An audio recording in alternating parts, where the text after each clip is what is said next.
To all. मैं प्रदीप कुमार आज आपके सामने लेके आया हूँ कक्षा 12वीं से फिजिकल एजुकेशन का साइकोलॉजी एंड स्पोर्ट्स।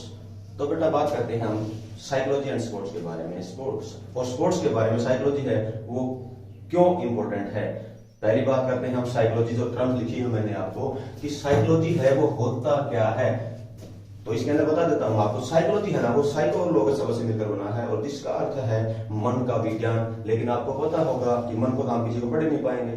तो उसके बाद में हम चर्चा करते हैं आज कि साइकोलॉजी है ना, उसी के अंदर साइकोलॉजी है वो व्यवहार का विज्ञान। आजकल लोग हैं वो किस प्रकार से हम अपने बिहेवियर से पता कर लेते हैं हम कि आपका जो बिहेवियर है वो चेंज हो रहा है उसके अंदर, तो पता लग जाता है कि आपको साइकोलॉजिकल कोई प्रॉब्लम है। तो इसी के अंदर इसको पार्ट में डिवाइड करता है। अब मैं इसकी जो डेफिनेशन है ना उसके बारे में चर्चा करता हूं। तो इसके अंदर मैंने पहले से लिखा हुआ है कि scientific study of mind and behaviour. ये किसी भी इंसान के जो दिमाग और उसका जो बिहेवियर है, उसका व्यवहार है, उसके बारे में ही बताता है हमें। उसके बाद में इसके जो डायमेंशन है ना, पर्सनैलिटी है, उसको कितने पार्ट में डिवाइड कर रखा है उसके बारे में चर्चा करेंगे। ठीक है, उसके बाद में जब इसके अंदर पहला पार्ट आता है हमारा पर्सनैलिटी। और पर्सनैलिटी है ना वो लैटिन भाषा का एक शब्द है जिसको बोलते हैं पर्सोना।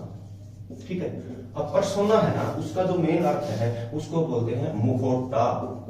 और आपको पता होगा मुखौटा, कई बार देखा होगा आपने रामायण के अंदर, रामलीला के अंदर लोग हैं वो जैसे रावण का मुखौटा पहन करके आते हैं। क्यों आते हैं वो किसको शो करता है? वो शो करता है अगर रावण है वो कौन था, तो उसकी जो पर्सनैलिटी है ना वो क्या है। पहले इसकी मैं बता देता हूं आपको कि इसकी डेफिनेशन क्या है। It is a unique thing which makes a person unique. कोई भी इंसान को उसकी जो पर्सनैलिटी है ना वो सबसे अलग करती है। उसके अंदर बहुत ज्यादा चीजें ऐसी होती हैं, जैसे उसका क्या हो गया, आपका कलर हो गया भाई।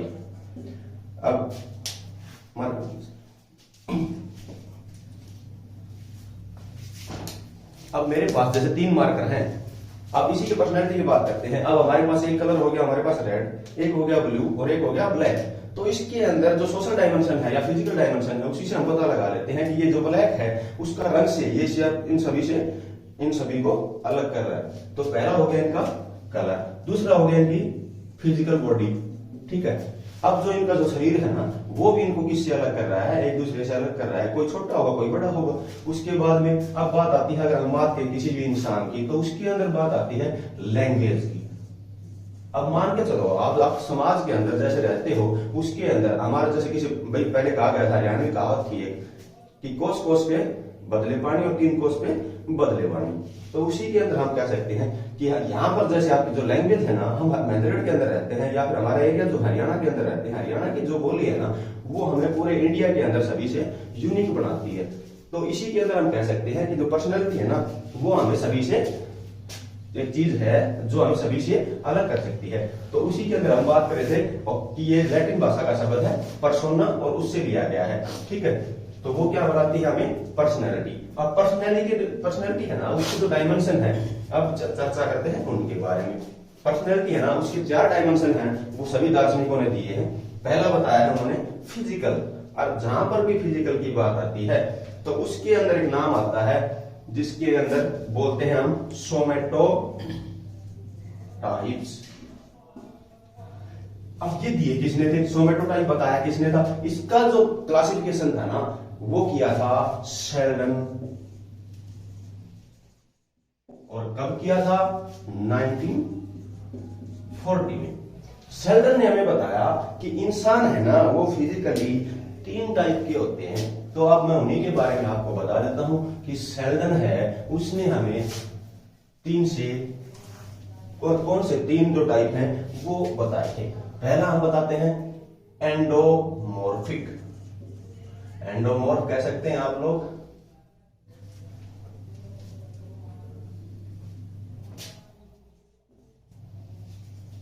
ठीक है, दूसरा है मेसोमॉर्फ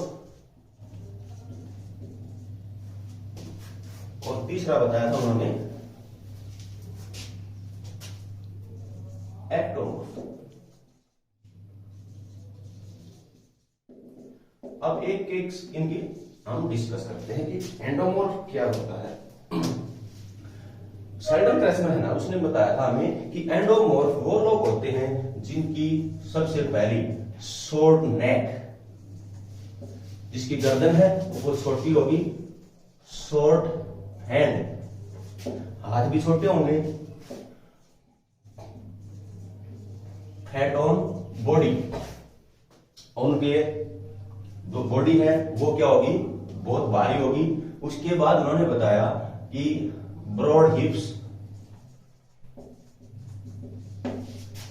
ठीक है, और उसके बाद शोल्डर, वो भी कैसे होंगे, ब्रॉड। अब फिजिकल के अंदर उन्होंने बताया कि एंडोमॉर्फिक अगर बता दिया तो ये कहां पर हमें इंपॉर्टेंस बताता है हमें फिजिकल के अंदर। देखो, अब जिसके शॉर्ट नेक होंगे, शॉर्ट हैंड होंगे, फैट ऑन बॉडी होगा, ब्रॉड हिप्स होंगे और शोल्डर भी ब्रॉड होंगे, तो ऑब्वियसली बात है वो पर्सन है ना, वो किसके अंदर ठीक रहेंगे, जो भी स्ट्रेंथ वाले। आपको पता लग रहा है कि ये जो बॉडी कंपोजिशन है ये हमें बताता है कि इस प्रकार के जो पर्सन है वो कितने भी जो स्ट्रेंथ वाले गेम होंगे ना उनके अंदर सबसे ठीक रहेंगे। अब स्ट्रेंथ इनकी ज्यादा मिलेगी तो ये किसके अंदर अच्छा करेंगे, जैसे जो गेम हो गए, रेसलिंग हो गया, जुडो हो गया, वेट लिफ्टिंग हो गया। समझ में आ गई बात, ठीक है।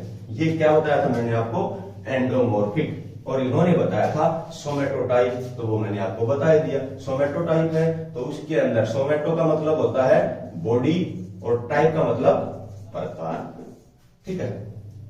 अब करते हैं अपनी चर्चा दूसरा, अपनी जो टर्म उसके ऊपर दूसरा बताया मैंने आपको मेसोमॉर्फिक। मेसोमॉर्फिक कौन से होते हैं उसके बारे में डिस्कस कर लेते हैं हम।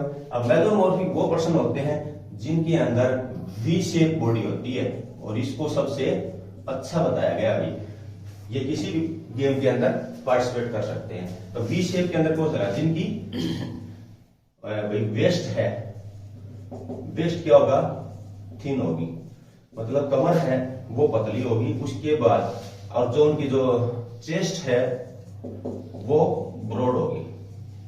अगर चेस्ट है वो ऊपर से कैसी होगी, फैली हुई, नीचे से पतला ऊपर से फैला हुआ, जिसको वी शेप बोलते हैं, ठीक है। उसके बाद अगर बात की जाए इनके मस्कुलर स्ट्रेंथ, इनकी जो मसल्स हैं वो स्ट्रांग होती है। एक चीज की कमी इनके अंदर रहती है और वो होता है फ्लेक्सिबिलिटी। जिस बंदे के अंदर मस्कुलर स्ट्रेंथ ज्यादा होगी उनके अंदर एक चीज की कमी मिलेगी, वो होता है फ्लेक्सिबिलिटी। इसको आप किसी भी गेम में पार्टिसिपेट करवा सकते हैं। ये बच्चे हर जगह अच्छा परफॉर्म करेंगे और किसी भी फिजिकल एक्टिविटी के अंदर ये परफॉर्म कर सकते हैं, ठीक है।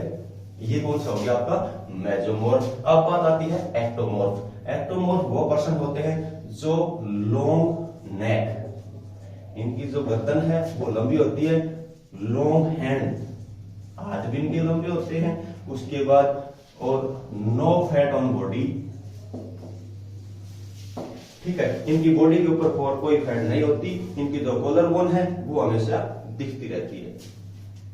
उसके बाद में बात करते हैं इनके जो हाथ भी बता दिए इनके अंदर। उसके बाद फ्लेक्सिबिलिटी, हाई फ्लेक्सिबिलिटी होती है इनकी।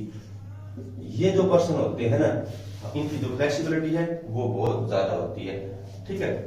अब इस प्रकार के जो पर्सन है ना वो कौन से गेम के अंदर ठीक रहेंगे, इनको हम लॉन्ग रन हो गया, ठीक है, क्योंकि जिसकी बॉडी के अंदर फैट नहीं होगा तो उसकी एंडोरेंस भी ज्यादा होगी, और एंडोरेंस ज्यादा होगी तो वो क्या कर सकते हैं, लॉन्ग रनिंग के जो एक्सरसाइज है उनके अंदर अच्छे से पार्टिसिपेट कर सकते हैं। तो यहां तक आज हमने किया है भाई फिजिकल डायमेंशन, और वो भी किसके, पर्सनैलिटी के। नेक्स्ट टॉपिक में हम करेंगे अगले मेंटल, सोशल और इमोशनल। आज के लिए इतना ही। Thank you.